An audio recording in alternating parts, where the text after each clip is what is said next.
Coloquei 2 milhões em um cofre. Meu pai e minha irmã me roubaram e deixaram uma carta. Esse dinheiro é nosso por direito. Mas eu ri, pois eles não sabiam o que realmente estava no cofre. Olá, seja bem-vindo. Curta, se inscreva e ative as notificações.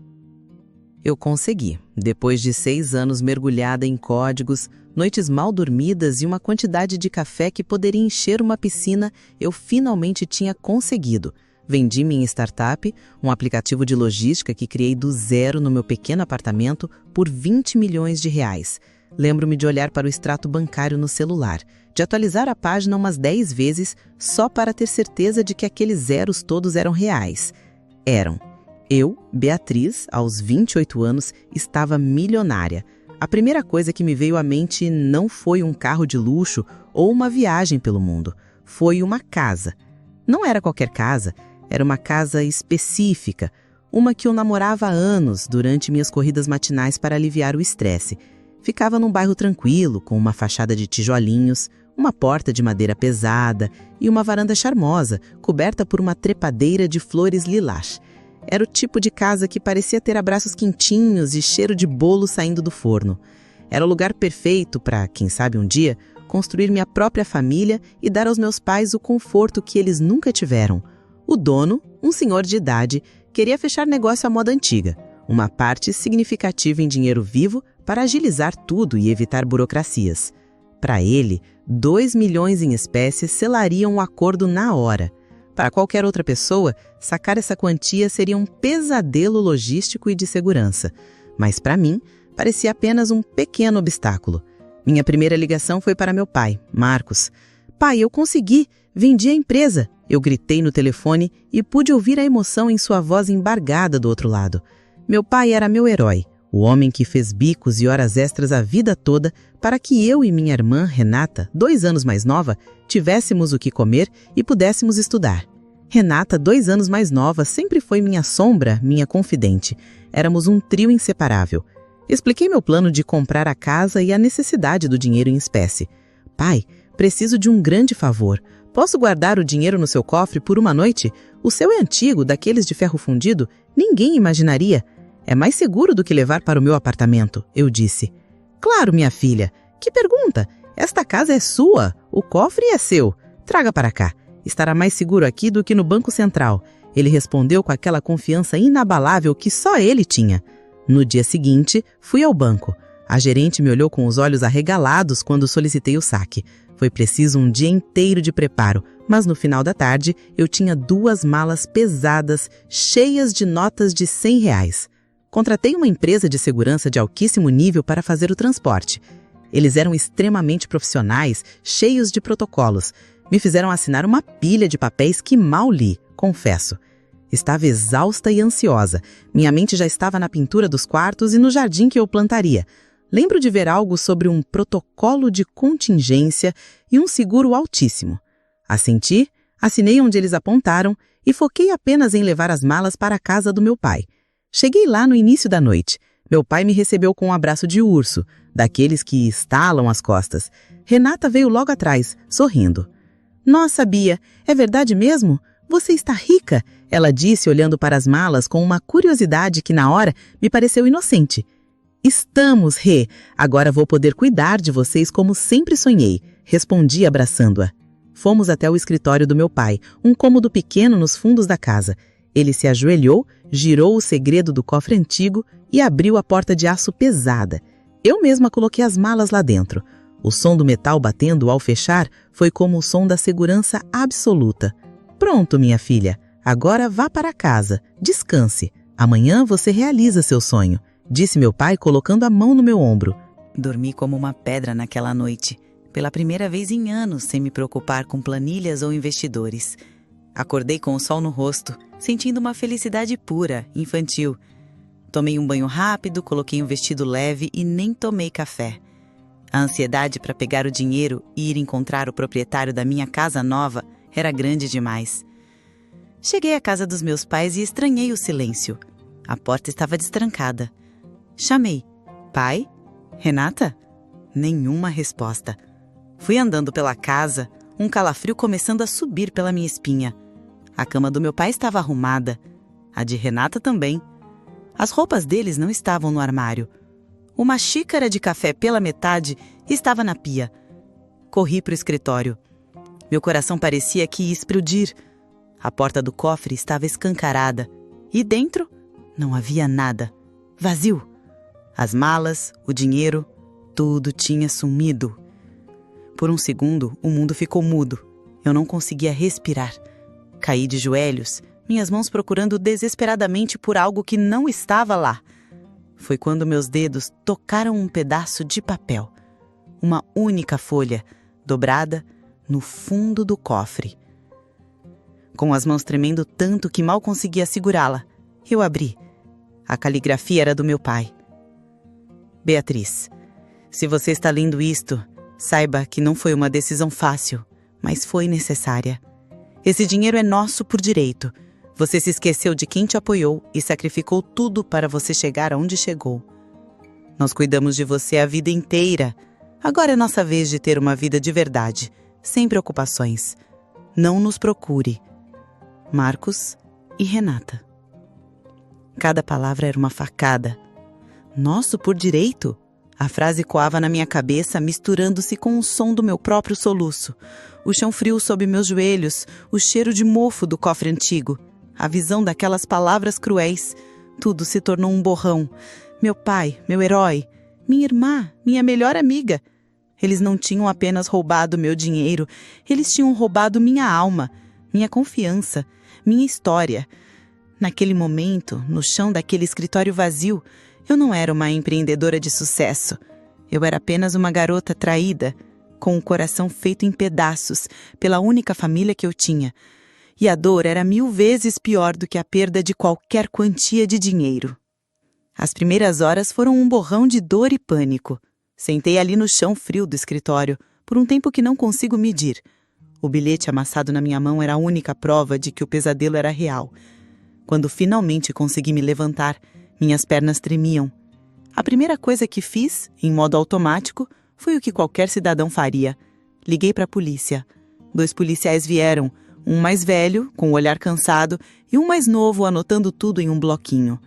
Contei a história toda, a venda da empresa, o dinheiro para casa, a confiança no meu pai, o cofre, o bilhete.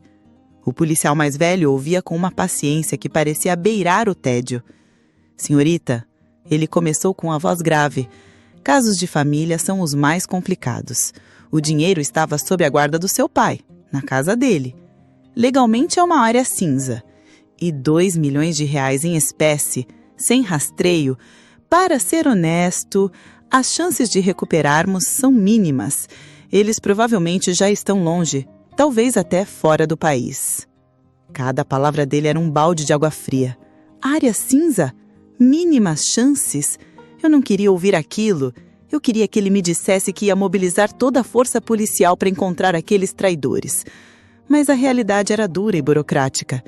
Eles registraram a queixa, me deram um tapinha no ombro e foram embora, deixando-me ainda mais sozinha e desamparada. A dor da traição agora vinha acompanhada de uma sensação de impotência esmagadora. Perdi minha família e meu dinheiro, e parecia que ninguém podia fazer nada. Voltei para o meu apartamento, que agora parecia estranho e vazio. Andei de um lado para o outro, a mente a mil, repassando cada momento, cada palavra falsa da minha irmã, cada abraço mentiroso do meu pai. As lágrimas voltaram, quentes e cheias de raiva. Como eles puderam? A frase, nosso por direito, me assombrava. Direito a quê? Ao meu suor? Às minhas noites em claro? Foi então que meu celular tocou. Um número desconhecido. Pensei em ignorar, mas atendi por puro instinto. Alô? Senhorita Beatriz, aqui é o agente Silva, da Fortress Security. Estou ligando apenas para um acompanhamento de rotina e para confirmar que o protocolo de contingência foi concluído com sucesso. A voz era calma, profissional, a mesma que eu me lembrava da empresa de segurança. Eu franzi a testa, confusa. Protocolo de quê? Do que você está falando? O dinheiro foi roubado, todo ele. Vocês não serviram para nada. Eu estava gritando, despejando minha frustração no primeiro alvo que apareceu. Houve uma pausa do outro lado da linha. Perdão, senhorita, acho que há um mal-entendido. O ativo da senhora está seguro. O que foi roubado foi o chamariz. Eu parei. Chamariz? Que chamariz? Eu vi as malas, eu toquei no dinheiro. Eram 2 milhões de reais. Sim, senhorita, continuou o agente Silva, com a mesma calma irritante. Visualmente eram 2 milhões, mas não em valor real. A senhora se lembra do contrato que assinou? A cláusula 7.b sobre o plano de contingência para ativos de alto valor? Ao assinar, a senhora nos autorizou a executar nosso protocolo padrão de segurança máxima. Minha mente voltou para aquela pilha de papéis, para minha exaustão, minha pressa. Eu não tinha lido nada daquilo direito. Eu não me lembro bem, gaguejei. É um serviço sigiloso que oferecemos. Quando um cliente precisa transportar ou armazenar temporariamente uma grande quantia em espécie, o risco de roubo é altíssimo. Então, com autorização do cliente, nós levamos o dinheiro real diretamente do banco para o nosso cofre principal, um dos mais seguros da América Latina. O que nós entregamos para o transporte final, o que a senhora levou para a casa do seu pai, são notas falsificadas de qualidade cinematográfica. Elas passam em qualquer teste visual ou de tato para um leigo, mas não têm valor monetário. São essencialmente papel pintado. Eu me sentei na beirada da cama. Meu coração, que antes batia de desespero, agora martelava em um ritmo diferente. Um ritmo de choque e incredulidade. Então, o dinheiro que meu pai e minha irmã levaram é falso, senhorita Beatriz, completamente sem valor. E tem mais. Algumas das notas no topo de cada maço estão equipadas com rastreadores GPS microscópicos de última geração. Nós sabemos exatamente onde eles estão neste exato momento. O mundo parou de girar. O ar voltou para os meus pulmões. Um silêncio tomou conta do meu apartamento. E então, algo borbulhou de dentro de mim. Começou baixo, um tremor no peito, e subiu pela minha garganta. Eu ri. Não foi um riso de alegria. Foi um riso seco, amargo, irônico. Eu ri da audácia deles, da ganância cega. Ri da reviravolta cósmica que os transformou em ladrões milionários, em fugitivos carregando 2 malas de papel inútil. Eu ri porque, no fundo, a dor da traição ainda estava lá. Mas agora ela tinha uma companhia. Um sentimento gelado e afiado de poder. As lágrimas secaram. A vítima no chão do escritório morreu naquele instante. Onde eles estão, agente Silva? Perguntei, e a minha voz não era mais a de uma garota chorosa. Era a voz de uma CEO, a voz de alguém no comando. Eles pegaram um voo para Dubai, fizeram uma conexão para Bangkok e no momento estão num resort de luxo em Phuket, na Tailândia. Começaram a gastar o dinheiro, mas as primeiras tentativas de depósito ou de compras maiores em locais com verificação eletrônica já estão falhando, causando-lhes alguma confusão pelo que nossos observadores em campo relatam. Eu me levantei e fui até a janela, olhando a cidade lá embaixo. Eu não era mais uma vítima. Eu era a estrategista. Eles achavam que estavam vivendo um sonho, mas mal sabiam que o sonho era meu e que o despertador estava prestes a tocar. Agente Silva, disse eu com um sorriso frio se formando nos meus lábios, mantenha a vigilância. Eu não quero que eles sejam presos ainda. Eu quero que eles ostentem um pouco mais. Quero que se sintam reis do mundo. E quero que você prepare uma viagem para mim. Eu mesma vou fazer a cobrança. E quero ver a cara deles quando descobrirem que arruinaram as vidas por nada. A caçada havia começado. E a caçadora era eu. Os dias seguintes se transformaram em uma operação de guerra, e eu era a general. Meu apartamento virou uma central de comando. O agente Silva e sua equipe na Fortress Security eram meu exército particular. Eles me enviavam atualizações em tempo real. Fotos, vídeos curtos, relatórios de gastos. Eu via meu pai e minha irmã vivendo a vida que, em seus delírios, achavam que mereciam. Vi Renata posando para uma selfie em frente a um templo em Bangkok, usando uma bolsa de grife que eu sabia ser uma falsificação barata comprada em um mercado de rua. A loja de luxo verdadeira provavelmente recusou suas notas. Vi meu pai, com uma camisa florida e cara, tentando parecer um magnata relaxado à beira da piscina de um hotel. Mas seus olhos, mesmo nas fotos, não escondiam uma tensão constante. Eles eram a caricatura de novos ricos. Gastavam em restaurantes caros, pagando em dinheiro para evitar os sistemas eletrônicos, mas sempre em quantias que não chamassem atenção demais. Compravam bugigangas, roupas, joias de baixa qualidade. Era uma fachada frágil. Os relatórios do agente Silva indicavam a crescente frustração deles. Uma tentativa de comprar um relógio de luxo foi negada. Uma tentativa de depositar uma quantia maior em um banco local gerou um alerta. Eles estavam se tornando paranoicos, pulando de cidade em cidade pela Ásia, deixando um rastro de confusão e notas falsas.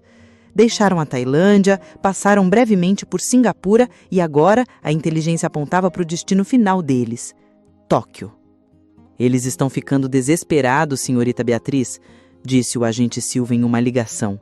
Estão queimando dinheiro falso em um ritmo alucinante, em coisas pequenas para manter as aparências. Acreditamos que estão no Japão para uma última tentativa de lavar o dinheiro em algum negócio duvidoso. É a nossa melhor chance para abordagem.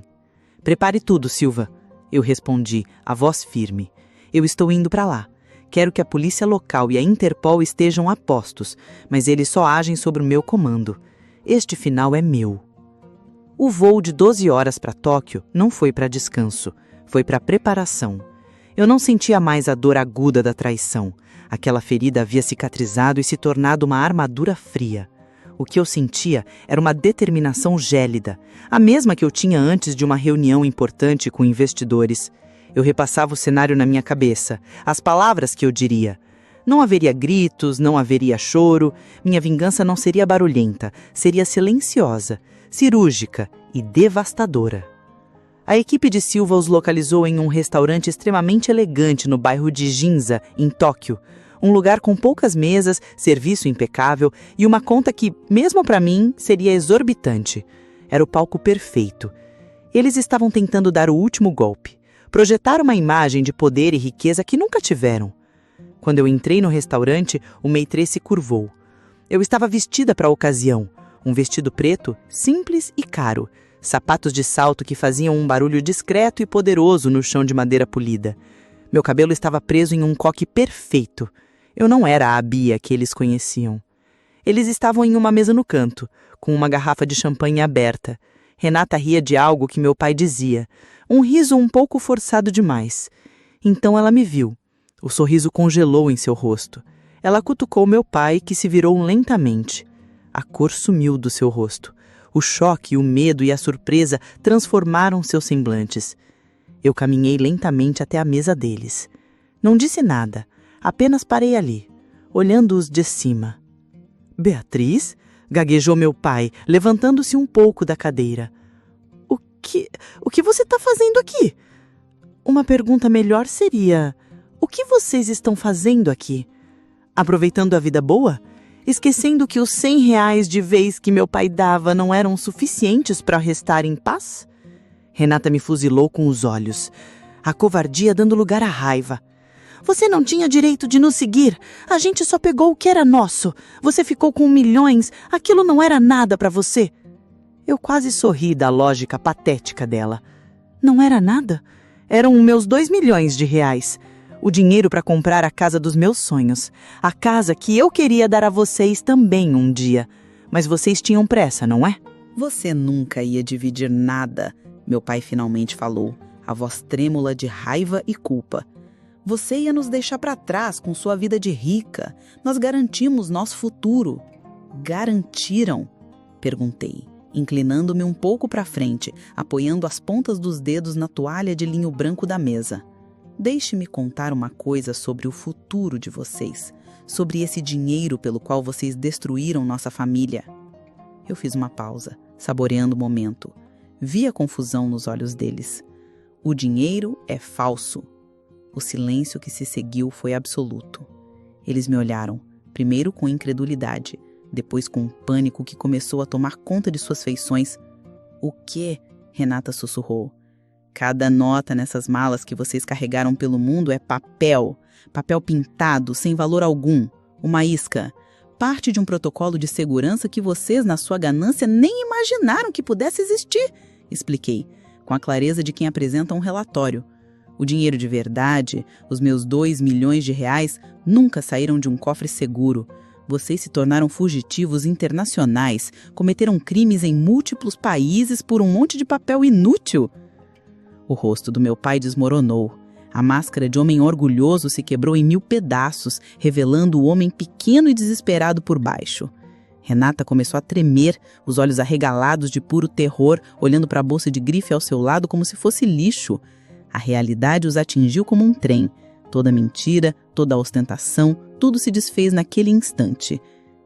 Foi nesse momento que 2 homens de terno, acompanhados por policiais japoneses uniformizados, aproximaram-se da nossa mesa. O agente Silva tinha sido pontual. Marcos e Renata Silva, disse um dos homens em português claro, mostrando um distintivo da Interpol. Vocês estão presos por fraude, falsificação e roubo internacional. O som das algemas se fechando nos pulsos deles foi o único som no restaurante silencioso. Todos os olhares estavam em nós. Eu não senti alegria, não senti satisfação.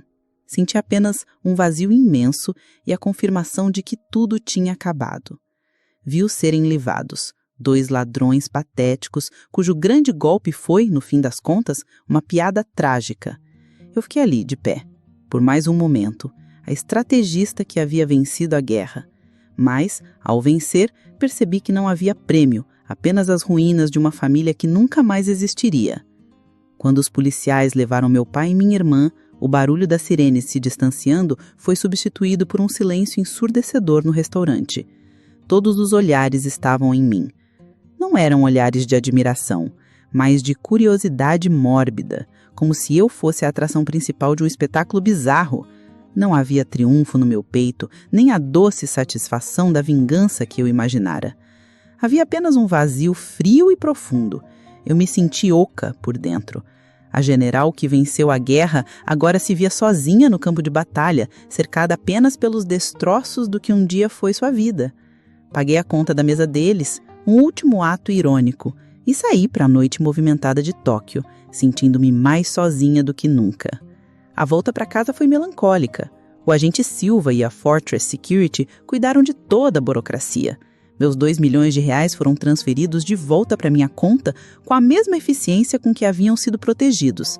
Eu prestei meu depoimento final para a Interpol por videoconferência. Fiquei sabendo que meu pai e minha irmã enfrentariam acusações graves no Japão e a extradição era improvável. Eles passariam um bom tempo em uma prisão estrangeira.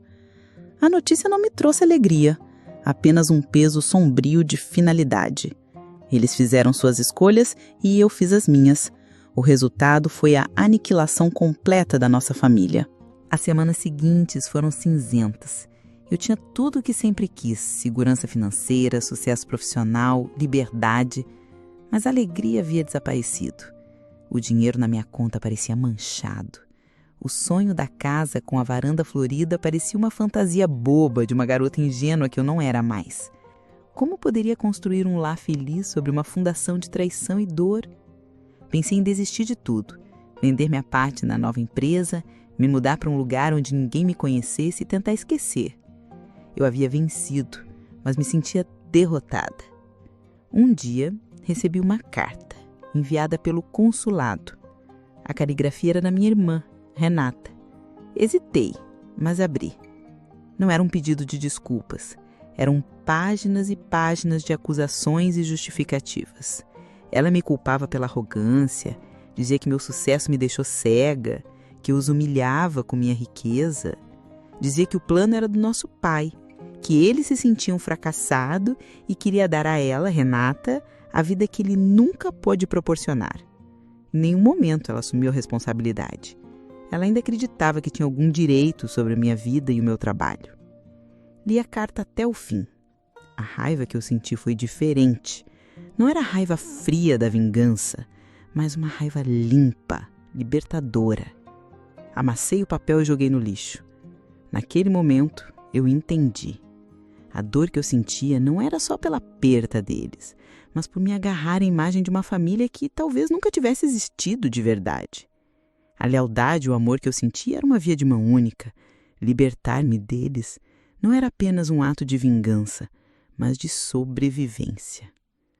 Na manhã seguinte, fiz algo que não fazia meses. Saí para correr pelo meu antigo trajeto. E lá estava ela, a casa. A placa de "Vende-se" ainda estava pregada na cerca branca. As flores lilás da trepadeira balançavam com a brisa. Olhando para ela, não vi mais um sonho perdido. Vi uma escolha. Eu poderia deixar que a traição deles ditasse meu futuro e me roubasse também aquele sonho, ou eu poderia tomá-lo de volta, só para mim. Peguei o celular e liguei para o corretor. Naquela mesma tarde, eu estava assinando os papéis. Desta vez sem malas de dinheiro, sem protocolos de segurança mirabolantes, apenas uma transferência bancária limpa e simples. Ao assinar meu nome na escritura, senti um peso saindo dos meus ombros. Eu não estava comprando uma casa para uma família que não existia mais. Eu estava comprando um lar para mim. Um santuário para a mulher resiliente que sobreviveu à tempestade. Os primeiros meses na casa foram silenciosos. O eco dos meus passos nos cômodos vazios era às vezes solitário, mas aos poucos comecei a preencher o espaço. Pintei as paredes com cores quentes, comprei móveis confortáveis, plantei um jardim no fundo com ervas aromáticas e meus girassóis favoritos. Adotei um cachorro vira-lata, um serzinho estabanado e cheio de amor incondicional chamado Faísca. Comecei a convidar meus amigos, aqueles que estiveram comigo desde o início, que comemoraram meu sucesso sem um pingo de inveja. As risadas deles enchiam a casa, trazendo uma nova energia. Aos domingos eu fazia churrasco na varanda. Minha casa, que antes era o símbolo de uma tragédia familiar, transformou-se no coração de uma nova família, a família que eu escolhi. Hoje, sentada na varanda, com Faísca dormindo nos meus pés e o cheiro das flores no ar, eu olho para minha vida e sinto paz. As cicatrizes da traição ainda existem, mas elas não doem mais. Elas são um lembrete de uma lição dura, mas valiosa, sobre confiança, resiliência e, sobretudo, sobre amor próprio. Meu pai e minha irmã tentaram me roubar, mas no fim das contas, eles só conseguiram perder a si mesmos. Eu, por outro lado, perdi uma ilusão e encontrei algo muito mais real e duradouro: a minha força. E com ela, reconstruí meu mundo, tijolo por tijolo.